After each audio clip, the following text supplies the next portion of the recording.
So let's talk about the apocalypse.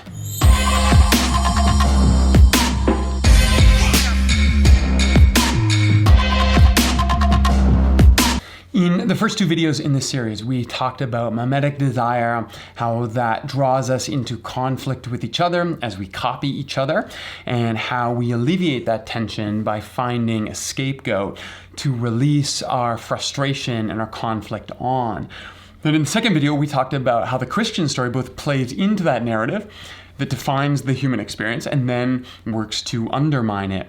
That the goal of the Christ story is not God reinforcing the beauty and the significance and the importance of sacrifice, but actually God freeing us from the need to sacrifice another in order to be drawn together in our social groups. Well, now we need to talk about what happens when we don't have sacrifice in our toolbox. And for Girard, this is what he calls the apocalypse. Because Girard sees now a real problem.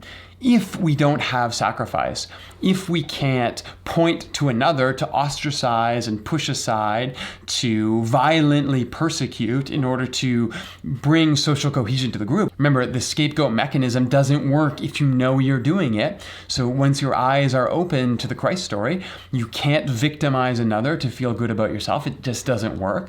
Well, what are we going to do as a society? And what he sees is a real problem.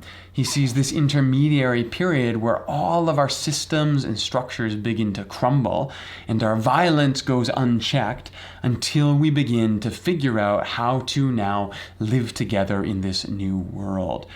And that might sound dramatic, but remember, the ways that we scapegoat each other is not always the violent sacrificial systems of the ancient world. We do it in all kinds of ways today, whether that is religious groups who really excommunicate and push people aside who don't follow the rules, whether that is something like our judicial system when it begins to take on a very retributive rather than rehabilitative stance. I think a lot of our penal system that we have today, where we point to criminals as everything that's wrong in society, and we have no interest in actually rehabilitating them and reintegrating them into society, but we just want to lock them up and throw away the key and find as many of them as possible to throw into that pit with no intention of actually looking at root causes and rehabilitation and reintegration. This is another way that we scapegoat people. So it's happening around us all the time, and it's allowing our society to function and hold together and keep the peace. But what happens when we are no longer able to scapegoat each other? Well, Girard calls this the apocalypse. And what's really interesting here is that Girard does very little work in actually dealing with the Christian apocalypse, or the book of Revelation. And so, cards on the table here, this is where my expertise is. I spent a lot of work writing about a Girardian reading of violent imagery in the book of Revelation. I will put a link down below if you're interested in reading, but be forewarned, it is long and dry. But I want to talk today about a couple images in the book of Revelation that I think actually do a really good job of illustrating what Girard sees in his theories. Now, what's interesting here is that Girard has different convictions than a lot of Christians might. He has no problem pointing to sections in the Bible, whether that is the New Testament or the Hebrew Scriptures, and simply saying that these are a function of a human author who does not fully understand that they are in the grasp of that mythic thinking. And so where he sees violence attributed to God in the Scriptures, where he sees violence glorified in the Scriptures, he will simply say, no, this is just a human being in the grip of mythic thinking. They haven't been fully released, but through that we can still see the truth of the Christ story, and we can move beyond that today. I actually want to argue that some of this comes from the fact that Girard is not a trained biblical scholar or theologian, and that actually a lot of the imagery that Girard sees as problematic actually becomes quite illuminating when we approach it through the lens of real biblical scholarship. I actually think it reinforces a lot of Girard intuitively knows as someone who is doing good theology. So, the book of Revelation. Revelation is an incredibly fascinating book. It's also really difficult for us to read. One of the things that we need to understand as modern audiences is that Revelation is playing within a particular language game. It's using imagery that was conventional for the political, social conversations it's having. But because we don't have access to all of that imagery, because we don't speak that way, sometimes we can misread it. I'll give you an example here. If you were to pick up a newspaper and see the headline, "The Bears Rip the Eagles to Shreds," you would probably instinctively know that that's talking about a football game, even if it's not necessarily explicitly named for you in the headline. Now, sure, there's going to be clues there as you read the article, but you just sort of know that instinctively because you know those words, those images, those metaphors, and what they mean today. Another one could be you picked up a political cartoon and you saw an elephant and a donkey in a boxing match. You would instinctively know that this is speaking about American politics. The elephant representing the Republican Party, the donkey representing the Democratic Party. And there's really no, natural reason that those animals would represent the political left and right, but you just know that that's part of the language game that we live in. It's conventional imagery. Even without the cartoonist putting labels on those images, you know what they mean. Well, a lot of that is happening in the book of Revelation. And so for us to simply read without doing our homework, without going back to see what the historians tell us about how these images interacted with each other and what they meant in their context, we are absolutely going to misread the images. And so with that as a bit of a background, I'm going to go to two important images here in Revelation. And the first is the riders of the apocalypse. These are, of course, images that have been used and remixed in all kinds of creative ways for the last 2,000 years. They are incredibly fertile ground for people to play with and create their own fan fiction on. So everything from the paintings of Victor Vaznetsov to the Nazgul in The Lord of the Rings, these are playing off the idea of the riders of the apocalypse. And here, what we misinterpret sometimes is that these riders represent God's violence and anger being let out on the world. When instead, I think what we're seeing here is something much more along the lines of Girard's imagination of apocalypse. I'm going to read you a quote from Girard here, and then we'll look at the images more closely. Girard says this in an interview, actually with CBC Radio. He says, if we are without sacrifice, meaning if we can't use sacrifice anymore, if we can't scapegoat another, we're either going to learn to love each other or we're going to die. We have no more protection against our own violence. Therefore, we are confronted with a choice. We're either going to learn to follow the rules of the kingdom of God, or the situation is going to get infinitely worse. Now, again, Girard sees that as a temporary period where things get more difficult, where our violence is no longer contained, and eventually how we learn to re-stabilize and build new structures based on the kingdom of God. But he sees this very difficult interim period. And this is what I want to argue the riders of the apocalypse represent for the author of Revelation. So the first rider that appears comes on a white horse and he carries a bow. And this is really important. The bow is obviously an image of warfare, but the importance here is that this is an image that sets this rider against the military might of the Roman Empire. You see, the Roman Empire did not use mounted bowmen. What they used was scale. They used waves of centurions marching in, battling on foot, taking ground step by step until they conquered an area. And what happened was the enemies of Rome realized that matching themselves up against Rome, going battle for battle, soldier for soldier against Rome was always going to be a losing prospect. And so what happened was they modified their strategies and they began to use something more like guerrilla warfare. They used mounted bowmen who could attack on horse, do damage to Roman outposts, and then flee very quickly. One of the most famous defeats that the Romans suffered was from King Vologes of the Parthians, and the Parthians were famous for using mounted bowmen in quick surgical strikes. So the first image here of one of these riders is about the impotence of military might. It's saying that yes, militaries can be exceedingly powerful. They can demand allegiance. They can enforce peace in a lot of ways, but they can never totally contain our violence. And they are always going to be susceptible. They are always going to be vulnerable to attack. If your peace comes through your military, you are always going to be vulnerable to another military, a new strategy, a new army that rises up in a new way to attack you. And so the first rider here is already hinting at this idea that the riders are not here to show God attacking humanity, God enacting violence against us, but instead God showing the weakness of the peace that we think we have bought. The second rider is given power to take peace from the world so that humans would slay each other.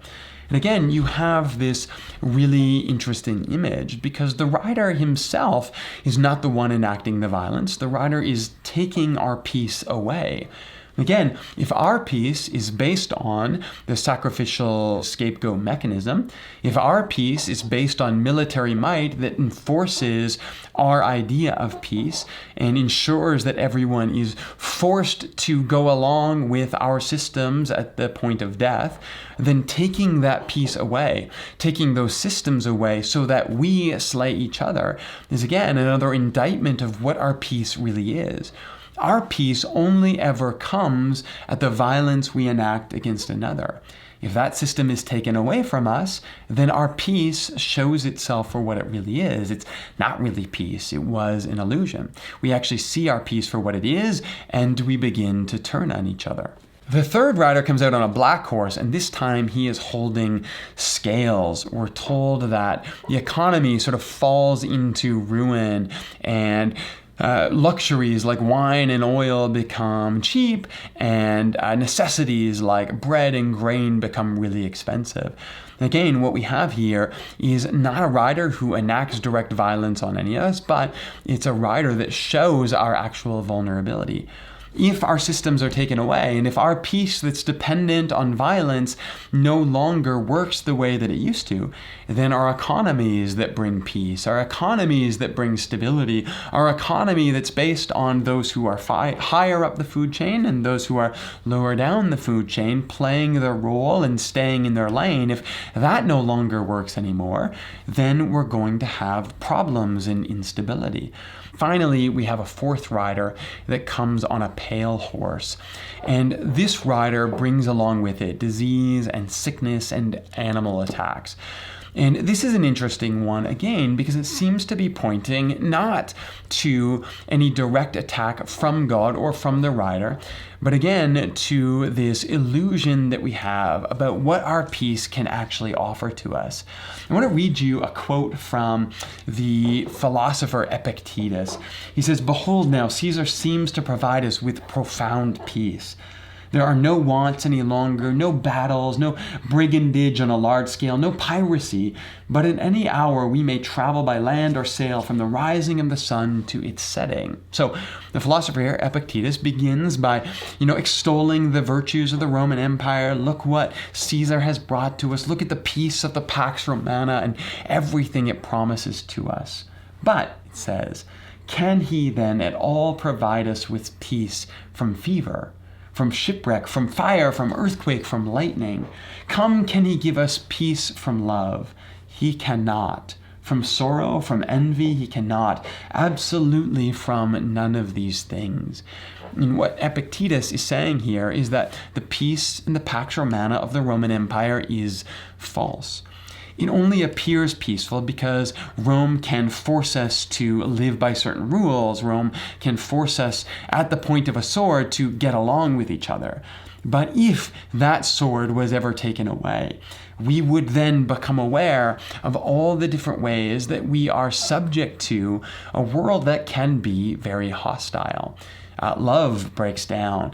Sickness and disease attacks, shipwreck, natural disasters, animal attacks, all of these things remind us of just how vulnerable we are.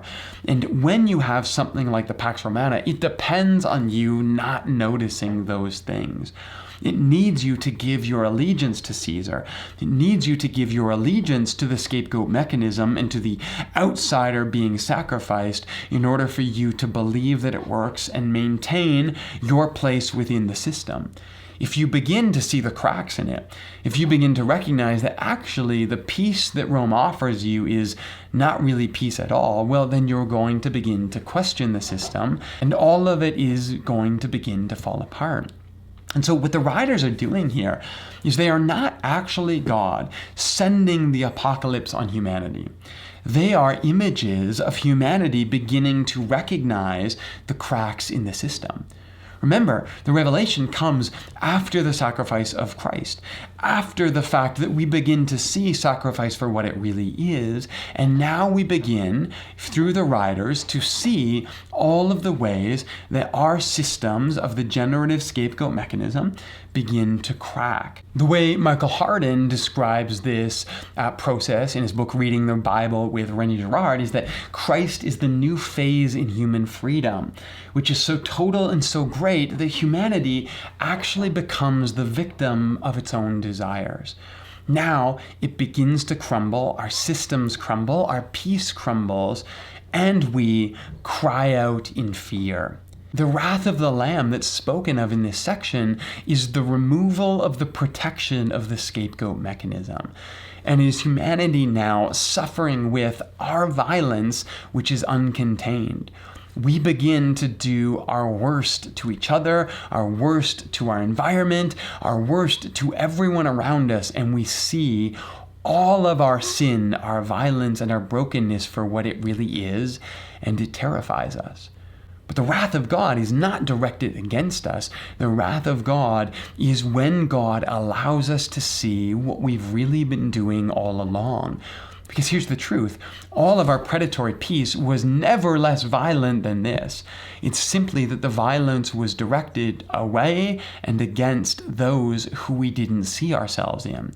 The violence was still there, we just didn't see it for what it really is. Here in this section, it's revealed to us. We notice it, we see it, it's uncontained, and it shows us the depravity of everything we have been doing all along. Now, if you're interested in this, again, down in the link below, I deal with this in much greater detail with all the footnotes and actually go through all of the images of violence in the book of Revelation, not just this highlight here. But there's also one more piece I want to touch on today, and that's the emergence of the rider on the white horse at the end of Revelation. So after all of our outbreak of violence has taken place, and we turn in fear, thinking that God has abandoned us, there is the emergence of the Lamb who returns, or the one on the white horse. And this is a really interesting image because it gets misused in all kinds of different ways. This idea that Christ came to serve, but Christ will return, riding on a horse, lopping off heads and destroying anyone who opposes him.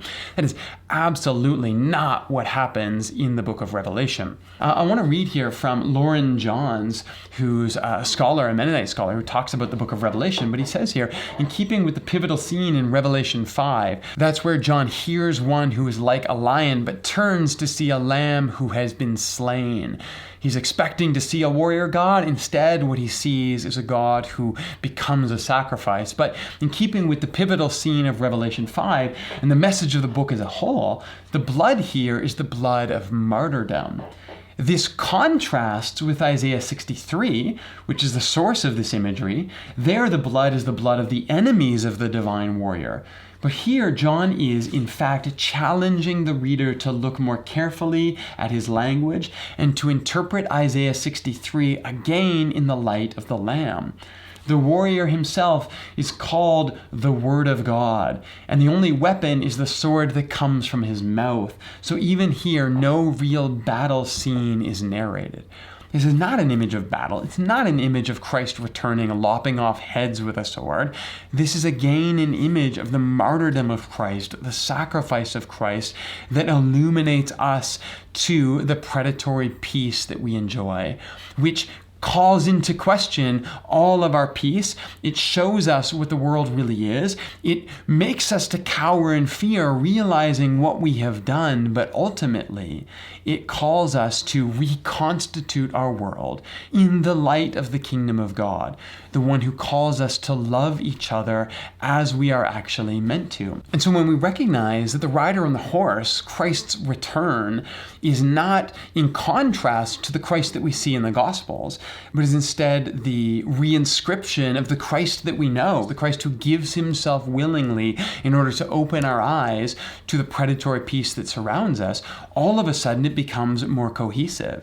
Even where Girard might not have the biblical studies background to dissect the imagery in Revelation, the images of Revelation are incredibly coherent when they're read through a Girardian lens. I'll read a quote here by Mark Heim, who's another Girardian theologian. He says, "The description or prediction of an explosion of violence is not the same thing as a claim that God is the one who requires it." This is an important distinction to keep in mind. A second distinction is the one between violence that is the disintegration of human factionalism and violence, and one that is a war of cosmic revenge. A third distinction is the difference between defining God's wrath as anger against violence and defining it as the righteous exercise of violence. What he's saying here is that Girard is completely right, that when our predatory peace and the scapegoat mechanism is revealed, what happens is the disintegration of our factionalism that causes our violence to come to the surface. And that is awful. It's terrible. It's an apocalypse. It creates great pain in the world, but it's not because God wants it. It's because God is willing to allow us to see what we're actually doing so that we can reconstitute human culture and society in the light of the kingdom of God. And this is the important distinction. There is violence in the scriptural narrative. There is violence in the book of Revelation. But it's not violence that's enacted by God against us. It is violence that God reveals and that we enact against each other, so that God can save us not simply from violence that feels okay, violence that promotes our peace and keeps us in groups, but so that God can save us from all violence, which is exactly what apocalypse means, unveiling. We see it for what it is, then we have the choice.